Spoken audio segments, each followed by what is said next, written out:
ang ginawa kung ano-anong pinagsasasabi nitong si Claire Castro. Yun nga, yung mga parinig-parinig Mga kasi. parinig, kaya Oo. nagbitaw tuloy si Mayor Magalong. Ito palagay ko ang dahilan kung kaya't nagbitaw siya sapagkat eto na, sinabi na niya. Yung ayaw nilang sabihin ni Mayor Magalong nung ito ay Nakaupo. advisor pa. Ano, nakaupo bilang sa advisor, Advisor, yes. chief advisor and lead investigator ng ICI na hindi pwedeng mawalan ng involvement si Martin Romualdez dito sa flood control. Opo.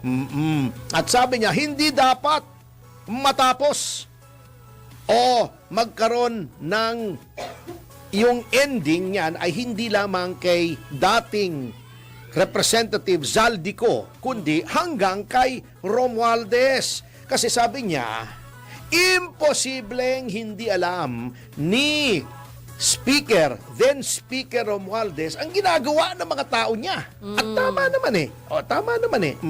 Oo.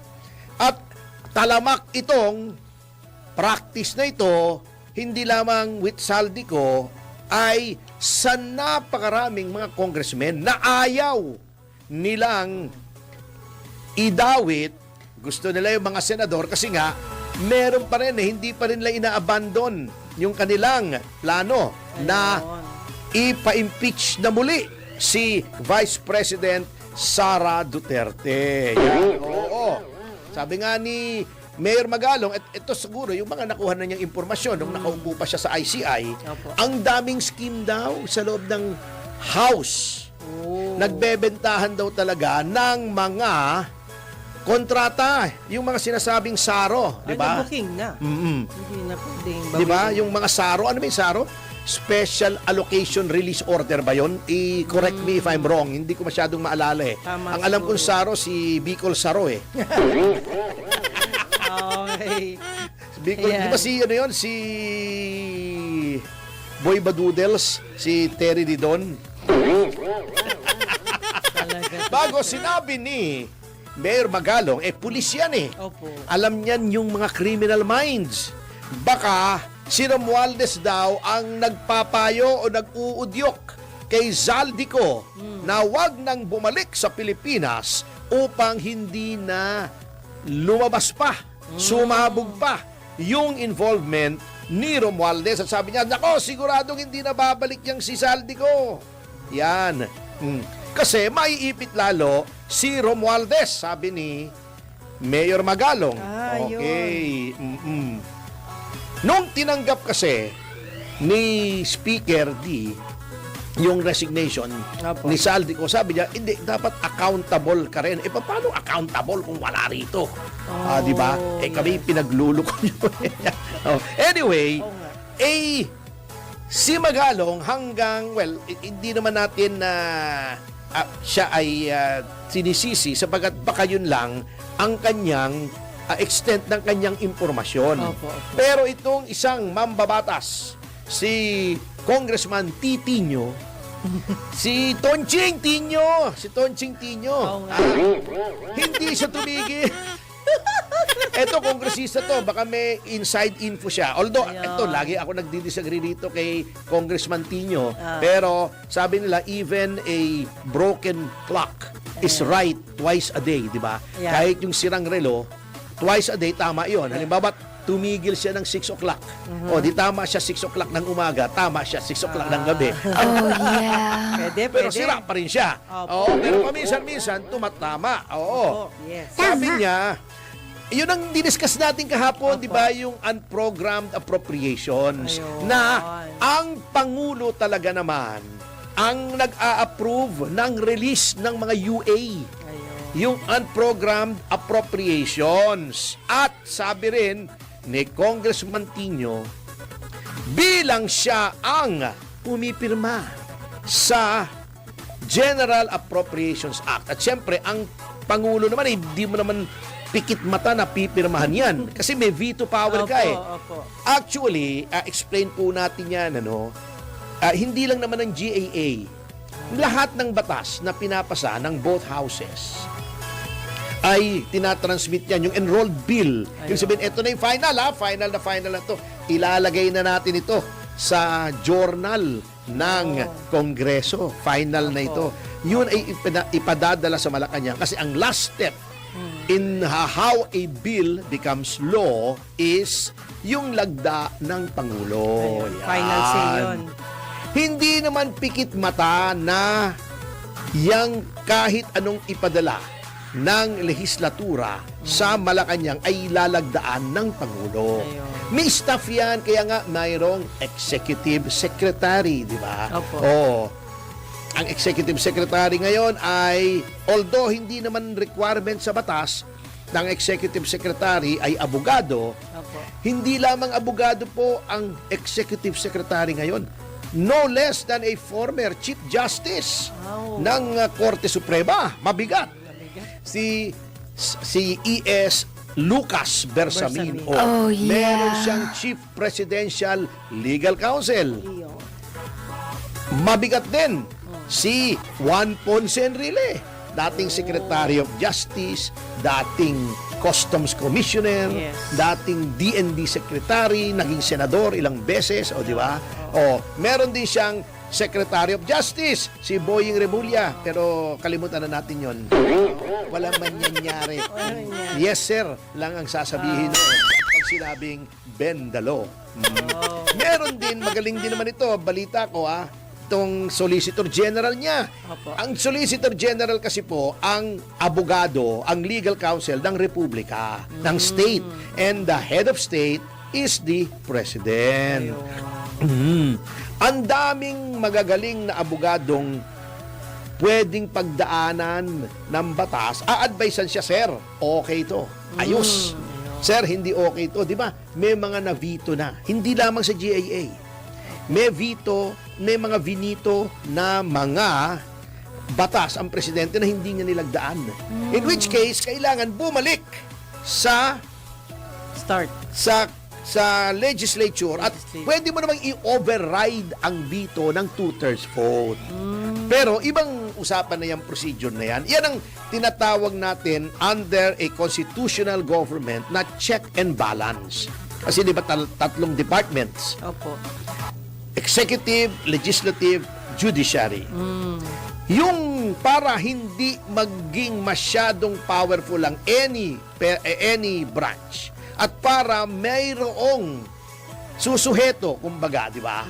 Sasaway. Opo. Kung nagmamalabis na ang, halimbawa, itong sa bill, legislature, Opo. may veto power ang presidente. Yun naman veto power ng presidente, pwedeng i-override naman ng legislature. Okay, sabihin na nating hindi may batas na tingin natin ay unconstitutional, Opo. hindi na silip ng mga legal advisors ng presidente, Ayun. pinirmahan niya, meron pa rin isa tayong check. Yung pwede tayong pumunta sa Korte Suprema at sabihin natin, unconstitutional po itong batas na ito.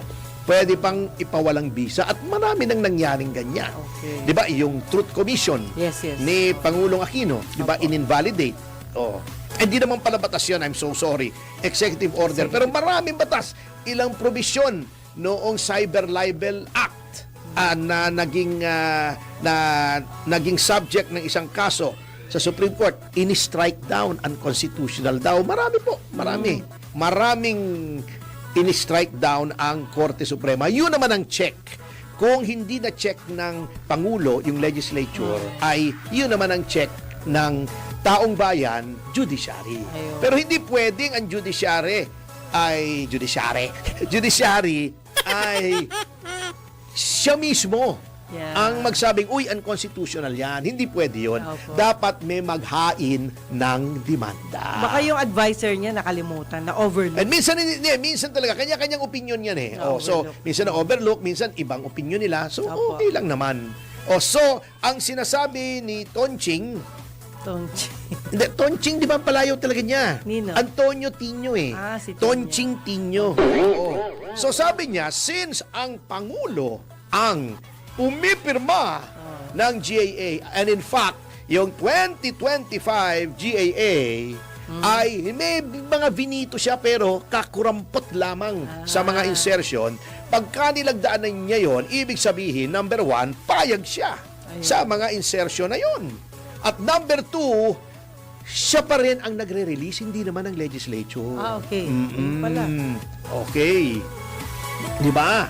O, yun ang sinasabi niya na yung 214 plus billion na public works ng unprogrammed appropriation. Ibig sabihin, yung in-explain natin kahapon, Opo. hindi po itemized yun. Walang nakalagay kung saan yun. Lump sum yun. Masama yun eh. Oo, dapat walang ganun eh. Ha? Ang presidente pa rin ang nagpa-release. Kasi ang DBM po na under ng Office of the President Opo. ang nagre-release ng pondo. So, ang DBM hindi magre-release yan ng walang go signal ng Pangulo. Ayun So, pala eh. according to Representative Titinho, Tonching Tinyo eh. Mas maganda yan. Iba dating nung magkasunod eh. Oo. Ang sinasabi ni Tonching Tinyo, habaan na nga Sorry. natin para hindi maganda ang dating eh. No? Oo.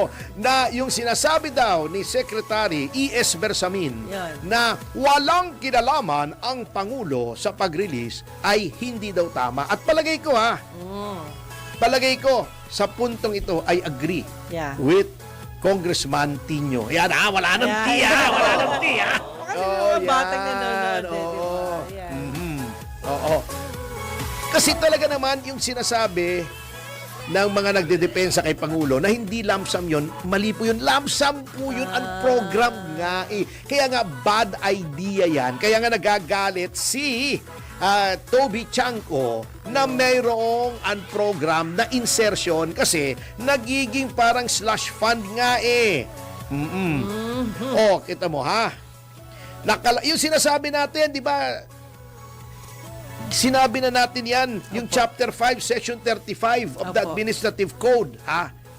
Yon. Na ang yung paggastos ng mga UA, yung unprogrammed appropriation, ay, and I quote, made in accordance with a special budget to be approved by the President. Ayun. Aaprubahan ng Presidente yung budget muna bago ma-release yung unprogrammed appropriations. Yan. Yun na pala eh. Shortcut. Eto lang ang natatawa ko kasi sinasabi ni Senator Lacson, ang tinuturo niya DBM. Kapabayaan daw ng DBM. Ala. Eh yung DBM ba naman gagawa yan? Gagalaw ba naman yan ng walang go signal Approval, ng Pangulo? Eh alter ego lamang yan ng Presidente. Itatanong yan sa Presidente, Sir! Eto ba'y i-release na namin? O, pag sinabi ng Presidente, ay hindi ba? O, Ala. kukontrahin ka ba Oo. nung Secretary? O, di ba? So yun ang sinasabi ko. Hindi makakatakas ng ultimate responsibility ang Pangulo para dito sa unprogrammed appropriations na ginamit sa mga anomalous na flood control project. Yun na. Ayan. Ayos. Yun ang kasi masyadong kingkoy eh. Ha? Eh nagpapanusot eh. Mahirap naman yung sasabihin mo wala kang kinalaman eh. Ikaw ang nagpaparelease, di ba? Hindi tama yon. Anyway, What if may ibang tao under him? kanino? Si Pangulo, Eh, meron pa maraming siyang tao ibang... under him nga ang DBM eh. Opo. Pero sino bang nag-uutos? Yung tao ba? O hindi naman pwedeng, di ba? Eh, Bago, tama, umiinit tama. na ngayon ha, umiinit na, mga Ala, kasama. Anong... Sige. Ha? May nagdemanda Ayan na. kay Chis Escudero ng ethics complaint. Doon daw sa 30 million campaign donation. Ayan na. Ay, di ba, discuss lang natin kahapon na yung mga donasyon na yan sa mga contractors, ang daming meron eh. Pati ang Pangulo merong Meron donation sa contractor na may kontrata sa gobyerno. Ayan, O, di ba? ubus sila O. pag ganyan. Kasi merong isang private lawyer na hindi malaman kung saan ang galing. Hindi natin kilala ito eh. Itong si Marvin Aceron. Yan. Oh. Yun. Siya nag-insist? Siya ang nag-file, Nag-file? Wow. ng isang 21-page complaint sa Ethics Committee. Parang yung final namin kay Risa Ontiveros. Sinasabi niyang yung nag-donate daw ng 30 million ay na yung Centerways Construction ay may mga kontrata sa gobyerno. Yun din, ito kita nyo naman yung mga tirada ng mga tao.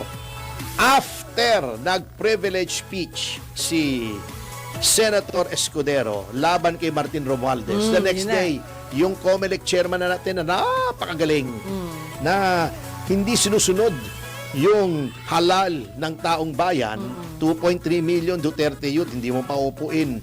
Yung sa Maynila, paupuin mo yung natalo, di ba? Yun nga. O, marami, kamoting kahoy ito eh. Matikagan Oo. daw. Alam mo na eh, yung mga galawan eh. Pagkatapos ng privilege speech ni Senator Escudero na tinuturo si Martin Romualdez, biglang pinadalhan ng sulat si Chis Escudero, pina-explain yung contribution niya. Yung contribution ng 30 million. Di ba? Ba't hindi mo rin pa-explain yung iba? Ba't hindi mo rin pa-explain yung Pangulo? On record naman yan eh. Nasa sose naman yan eh. Opo. Di ba yung, di ba? Ba't nga ganun, no? Pili lang ba? Yung statement of contributions and expenditures na required ang kada kandidato, win or lose yan ha, by the way. yeah. Kahit OLATs, dapat mag-file ka. Yun lang. Oo. Yung sinong mga, saan ang galing yung pondong ginamit mo sa kampanya Opo. at saan mo ginastos. Ayun. Oo, yun. Yun ang nangyari. Okay. Ito namang, hindi naman minamaliit natin ang isang kapatid sa hanap buhay, pero saan naman ang galing yung complaint na yon? Yun. Ba't naman biglang may lumitaw na ganon? So, ang sabi ni Escudero ay, pakana lang naman yan ni Speaker Martin Romualdez. Yan ha. Sabi niya, hindi naman tungkol sa ethics to eh. Wala namang kinalaman to sa ethics ni Senator Escudero. Ayun. Pagdating dyan, si Hart ang nakakaalam sa Ang ethics puso. ni Senator Escudero. Ethics! Oh, Kasi yeah. siyempre magkasama Oh, sila. Alam niya, yeah. yung Sige. ethics ni... nga, Ethics. pronunciation, Oo, ano lang ako, nasa mid lang ako. Oo.